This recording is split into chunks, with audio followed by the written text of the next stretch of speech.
UK post study work visa को बंद करने वाला है, UK post study work visa को रिवाइज करने वाला है, या यूके अब आने वाले दिनों के अंदर स्टूडेंट्स को वीज़ा इशू नहीं करेगा। ये कुछ ऐसे बर्निंग क्वेश्चंस हैं जो इस वक्त मार्केट में बहुत ज़्यादा सर्कुलेट कर रहे हैं। स्टूडेंट्स के ऊपर बहुत ज़्यादा कन्फ्यूजन और डिप्रेशन का शिकार है। तो इन क्वेश्चंस को क्लियर किया जाना इस वक्त बहुत ज़्यादा ज़रूरी है। सबसे पहले तो हम लोग ये देख लेते हैं कि पोस्ट स्टडी वर्क वीज़ा होता क्या है। पोस्ट स्टडी वर्क वीज़ा या सिंपली इसको हम ग्रेजुएट रूट कहते हैं, ये एक ऐसी अपॉर्चुनिटी है जो हर कंट्री एक इंटरनेशनल स्टूडेंट को प्रोवाइड करती है। After completion of your studies in that particular country, her country आपको ये अपॉर्चुनिटी दे रही है कि आप उस कंट्री के अंदर लीगली स्टे करें। स्टे करने के बाद आप वहाँ पर जॉब करें और उस कंट्री की इकोनॉमी के अंदर अपना एक पार्ट या अपना एक रोल जो है वो प्ले करें। After completion of your PSW, आप अगर पीआरशिप की तरफ जाना चाहते हैं या वापस आप अपनी होम कंट्री आके अपनी होम कंट्री को सर्व करना चाहते हैं, ये आपका अपना डिसीजन है, लेकिन बेसिकली PSW होता ये है। अब इसके बाद जो मार्केट में रूमर्स सर्कुलेट कर रहे हैं कि यूके ने जिस तरह 2012 के अंदर भी पोस्ट स्टडी वर्क वीज़ा को सडनली क्लोज कर दिया था, तो इसी एक पॉइंट को फाउंडेशन बनाकर ये स्टूडेंट के अंदर बहुत ज़्यादा कन्फ्यूजन फैलाई जा रही है कि दोबारा से ये सीन होने वाला है, दोबारा से जो है वो PSW बंद हो जाएगा।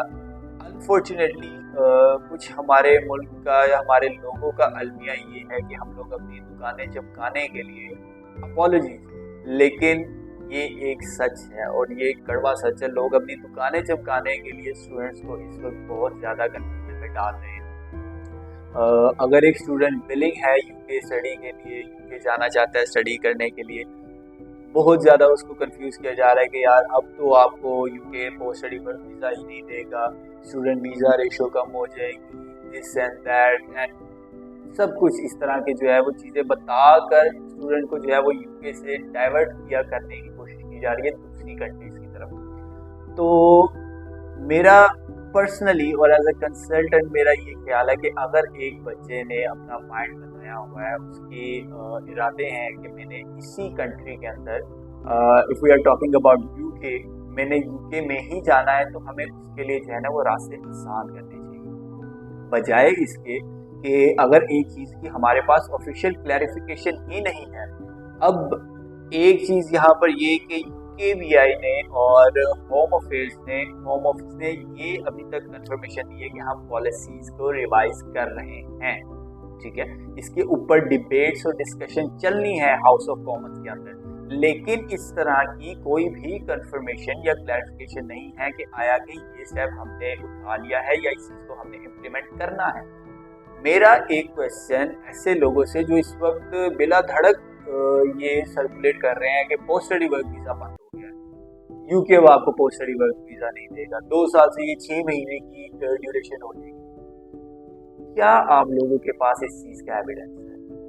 अगर एक मुल्क के होम ऑफिस ने अभी तक किसी किस्म की कोई क्लैरिफिकेशन नहीं दी, तो आप किन ग्राउंड रियलिटीज़ की बेस के ऊपर स्टूडेंट को इतनी बड़ी बात या इतना बड़ा पॉइंट जो है वो कम्युनिकेट कर रहे हैं? तो सबसे पहले तो मैं यही हम लोगों को जो डिफरेंट हमारे स्टूडेंट्स हैं, सबसे पहले तो मैं उनको ये कन्फ्यूजन उनका दूर करना चाहूँगा कि अभी किसी तरह का कोई डिसीजन नहीं बना है PSW के ऊपर, ठीक है। तो मैं आप लोगों को इसके अंदर ये नहीं कहूँगा कि आप लोग बिल्कुल ही बैठ जाओ, यूके को बिल्कुल भी ना देखो एज अ स्टूडेंट डेस्टिनेशन, या आप कुछ और करने लग जाओ। जो आपके माइंड में है आप लोगों ने और हम लोगों ने वही करना है जो कि स्टडी इन यूके जो हमारा एक मेजर पर्पस है, ठीक है। तो हमें किसी तरह के रूमर्स में आने की ज़रूरत नहीं है। अब PSW को रिवाइज करने की नौबत आई क्यों है, और क्या वाकई ऐसा होने वाला है कि PSW कम होगा, बंद होगा, वीज़ा रेशो ख़राब हो जाएगी? इतने बड़े एक कंक्लूजन पर पहुंचने से पहले हमें कुछ चीज़ों के बारे में जानना ज़रूरी है, कुछ चीज़ों का नॉलेज और उनकी ग्रिप होना ज़रूरी है, ठीक है। तो सबसे पहले उसमें हमारा एक मेजर पॉइंट जो है, यूके 2019 में यूके ने $60 बिलियन की सपोर्ट जो है वो इंटरनेशनल स्टूडेंट रिक्रूटमेंट से हासिल की है। $60 बिलियन ये एक कोई छोटी अमाउंट नहीं है, ठीक है। एक मुल्क की इकोनॉमी में ये बहुत बड़ा बूस्ट क्रिएट करती है। आप लोग स्टूडेंट हैं बैचलर के, मास्टर्स के, आप लोग इस अमाउंट को, इस फिगर को हमारे से बहुत ज़्यादा बेहतर जानते हैं। जितना हम लोग इस चीज़ को अंडरस्टैंड करते हैं, आप लोग भी उतना इस चीज़ को अंडरस्टैंड करते हैं। तो ये 2019 का एक ऑफिशियल सर्वे था, 2019 के फैक्ट्स एंड फिगर्स हैं।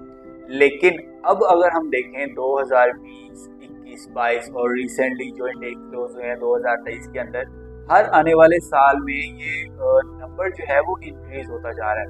19 के अंदर 60 बिलियन पाउंड्स था, 62, 64, 67, ये अमाउंट इंक्रीज करती जा रही है, जो अल्टीमेटली इंटरनेशनल स्टूडेंट रिक्रूटमेंट के थ्रू यूके की इकोनॉमी को एक बहुत बड़ा मेजर सपोर्ट दे रही है। ठीक है, तो एक चीज़ हमने ये लाजमी देखना है कि कोई भी मुल्क अगर अपनी पोस्ट स्टडी वर्क वीज़ा की पॉलिसी को रिवाइज करता है तो ये सिचुएशन, ये फैक्टर उसको लाजमी कंसिडर करने पड़ते हैं।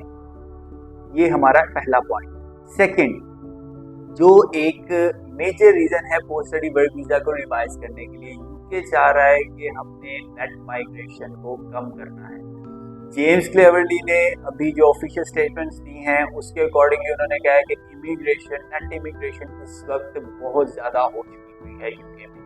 अब सबसे पहले नेट माइग्रेशन या नेट इमिग्रेशन होता गया। नेट माइग्रेशन को अगर हम देखें तो सिंपली एक साल के अंदर एक कंट्री में बाहर से कितने लोग इमिग्रेशन उन्होंने की है, ये सिंपली उस कंट्री का एक नेट माइग्रेशन नंबर होता है। अब हर कंट्री ने अपनी इकोनॉमिकल सिचुएशन, जॉब मार्केट के अकॉर्डिंगली एक नेट माइग्रेशन का परसेंटेज या टारगेट सेट किया होता है। ठीक है, और ये हर साल इसको रिवाइज किया जाता है, माइट भी इंक्रीज हो, माइट भी डिक्रीज हो, लेकिन ये रिवाइज होता रहता है। ठीक है, same goes for UK. UK ने भी अपना एक नेट माइग्रेशन का टास्क सेट किया हुआ था, एक टारगेट उन्होंने स्पेसिफाइड किया हुआ था, लेकिन 2022 के ऑफिशियल फैक्ट्स एंड फिगर्स के अकॉर्डिंगली यूके की नेट माइग्रेशन 7,45,000 इंडिविजुअल्स की थी, जो कि यूके के प्री डिफाइंड टारगेट से बहुत ज़्यादा थी। अब लोग यूके के अंदर आ रहे हैं, जॉब कर रहे हैं। ठीक है, एट दी एंड हमें भी पता है कि एट दी एंड हमारा मकसद PR या ILR की तरह जो है वो शिफ्ट करना होता है। लेकिन यहाँ पर उस मुल्क की गवर्नमेंट को भी देखना पड़ता है कि वो अपने रिसोर्सेज को किस तरह जो है वो डाइवर्स करें, किस तरह उसको जो है वो लोगों की रीच के अंदर लेके आ रहे हैं। तो इस सिचुएशन में जब नेट माइग्रेशन का नंबर इतना ज़्यादा हाई है, ये पॉसिबल नहीं है। खुद यूके का जो बंदा है, जो यूके में पैदा हुआ है, गोरा है, उसको मुश्किलें आनी फेस हो गई हैं, उसको इस वक्त जो है ना वो मुश्किलें पेश आ रही हैं। तो इस चीज़ को हम UKVI कंट्रोल करने की कोशिश कर रही है और होम ऑफिस के ऊपर जो है वो अब स्टेप्स लेना शुरू हो चुका हुआ है। सेकंड, एक मेजर रीज़न इसकी हम ये कह सकते हैं कि कुछ एज अ स्टूडेंट हम लोगों की भी एक रिस्पॉन्सिबिलिटी थी कि हम एज अ रिस्पॉन्सिबल स्टूडेंट जो है वो बिहेव करें यूके के अंदर। और मैं किसी स्टूडेंट को डिस्करेज नहीं कर रहा, ना ही हमारा इस तरह का कोई मकसद है, लेकिन इस स्टेज के ऊपर हमें बहुत ज़्यादा ज़रूरत है कि हम रियल फैक्ट्स एंड फिगर्स के ऊपर बात करें। एक स्टूडेंट जिसने पाकिस्तान से BS cyber security, AI, artificial intelligence अपना ग्रेजुएशन कंप्लीट की है, मास्टर्स के लिए यूके में जा रहा है। ठीक है, आपको एडमिशन हो गया, वीज़ा आ गया, आप लोग चले गए ऑन शोर, आप लोग इन जॉब्स की तरफ मूव कर रहे हो। ये एक मेजर पॉइंट है। एक बंदा जो CSIT cyber security project management का बंदा है, वो आकर पार्ट टाइम फूड डिलीवरी की जॉब कर रहा है, वेयर हाउस शिपमेंट की, वेयर हाउसिंग के अंदर जॉब्स तलाश कर रहा है, स्टोर्स के अंदर। McDonald, Subway, Taco Bell as a crew वहाँ पर काम कर रहा है। ठीक है, हमें समझ आती है कि इस टाइम ऑनशोर हमारी ये नीड होती है, 2 से 3 महीने में किसी तरह अपना गुजारा करना होता है, एनरोलमेंट फीस निकालनी होती है, यूके का सिस्टम को अंडरस्टैंड करना होता है, समझ आता है। लेकिन लॉन्ग रन के अंदर हम जब एक स्टडी सोर्स ऑफ इनकम चल पड़ता है तो हम लॉन्ग रन के अंदर अपने आप को अपने कंफर्ट जोन से बाहर नहीं निकालते, ना ही हम निकाल रहे हैं। सिक्योरिटी की जॉब में स्टूडेंट चला जाता है, ठीक है, अर्निंग अच्छी हो रही है, खर्चे सारे निकल रहे हैं, सब कुछ सेटल है, हम लोग ये एफर्ट करना ही छोड़ देते हैं कि हम लोग जाके एट द एंड अपनी फील्ड के अंदर जॉब देखें। यूके के अंदर इस टाइम जो स्किल शॉर्टेज है वो सेम है। अगर उन्हें 60 बंदा आर्टिफिशियल इंटेलिजेंस स्पेशलिस्ट चाहिए था, 60 बंदे उन लोगों को साइबर सिक्योरिटी के हवाले से चाहिए थे, वो शॉर्टेज उनकी वहीं पे है। जो बंदा यहाँ से जा रहा है वो ऑड जॉब्स के अंदर ही वो सरवाइव कर रहा है और उसी के अंदर ही वो रहना चाहता है, उसने उसको अपना कंफर्ट जोन बना लिया हुआ है।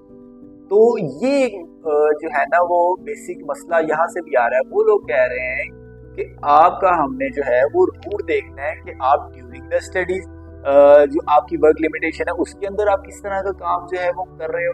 After studies on your post study work visa आप लोग किस तरह की जो है वो जॉब परफॉर्म कर रहे हो। आपकी पोस्ट स्टडी वर्क वीजा की जो जॉब है आपकी डिग्री के साथ अलाइन करती भी है या नहीं करती। ये कुछ पॉइंट्स है जिसके ऊपर जो है ना वो अब काम होना शुरू हो चुका हुआ है। और इस टाइम पे फॉर्मर यूनिवर्सिटी मिनिस्टर हैं जो जॉनसन, उनके अकॉर्डिंगली भी पोस्ट स्टडी वर्क वीजा इस वक्त रिस्क के ऊपर है, लेकिन जनवरी 2025 तक hopefully post study work visa UK में खत्म नहीं होगा। जनरल इलेक्शंस तक, जनरल इलेक्शन से पहले इस तरह की कोई भी पॉलिसी अगर इम्प्लीमेंट की जाती है तो होम ऑफिस के लिए और यूके गवर्नमेंट के लिए वो एक बहुत बड़ा चैलेंज बन जाता है। ठीक है, गवर्नमेंट चेंज होती है, हैंड ओवर टेक ओवर्स होते हैं, तो इस तरह की चीज़ को ऐसे क्रिटिकल टाइम के ऊपर जो है ना वो कम ही चांसेस होते हैं कि कोई भी कंट्री जो है ना वो इतना बड़ा स्टेप उठाए इस स्टेज के ऊपर, जनरल इलेक्शंस की स्टेज के ऊपर। अब यहाँ से हमें कुछ चीज़ें जो है वो क्लैरिफाई होती हैं। सबसे पहले जो स्पाउस का केस हुआ था, यूके ने प्रीवियसली 2023 के अंदर अनाउंस कर दिया था कि सितंबर इनटेक या फिर इन शॉर्ट अगर हम इसको बात करेंगे दिसंबर तक स्पाउस जो है वो यूके ट्रैवल कर सकता है। दिसंबर के बाद जैन 2024 से स्पाउस यूके के अंदर बंद हो जाएगा, आप अपने डिपेंडेंट्स को साथ नहीं लेके जा सकते। अब उस टाइम के ऊपर सितंबर इनटेक था, सितंबर के बाद मल्टीपल यूनिवर्सिटीज ने अक्टूबर, नवंबर और इवन के दिसंबर के इनटेक्स भी इंट्रोड्यूस करवाए। मैक्सिमम आप लोगों को सपोर्ट दी कि आप लोग अगर सीरियस हैं यूके जाना चाहते हो तो आप लोग इन अपॉर्चुनिटी से फायदा उठाओ। स्टिल सितंबर इनटेक की इनरोलमेंट चल रही हैं। आप लोगों को ये नहीं है कि आज अगर ऐलान हो गया है कि हम लोग पॉलिसी रिवाइज कर रहे हैं, आप लोग कल सुबह उठते हो उसके साथ ही जो है वो न्यूज़ आ गई है कि PSW बंद हो गया। इस तरह का कोई सिनेरियो नहीं। एटलीस्ट हमारे पास 3 से 4 इनटेक्स अवेलेबल हैं यूके के अंदर जिसमें हम अपनी एप्लीकेशंस को प्रोसीड कर सकते हैं। It's never too late. आप अपना केस यूके के अंदर प्रोसीड करें। अगर स्ट्रेट फॉरवर्ड में अगर आप लोगों को बताता हूँ, इन्हीं रूमर्स के अंदर अगर आप लोग पड़े रहेंगे कि बंद होगा क्या नहीं होगा, 14 मई को अगर हमारा डिसीजन आना है उसका, तो उसी स्टेज के ऊपर जो है वो हम अपनी एप्लीकेशन को देखेंगे हमने प्रोसीड करना है या नहीं करना। Let me tell you one thing, एक तो ये चीज़ है कि आप लोगों की यूनिवर्सिटीज़ की डेडलाइन बहुत ज़्यादा करीब आ चुकी होगी। उस वक्त तक अगर आप लोग इतना वेट करते हो, यूनिवर्सिटी का रिस्पॉन्स टाइम जो है वो भी स्लो होना शुरू हो जाता है जब एक एप्लीकेशन का रश वॉल्यूम बिल्डअप होता है।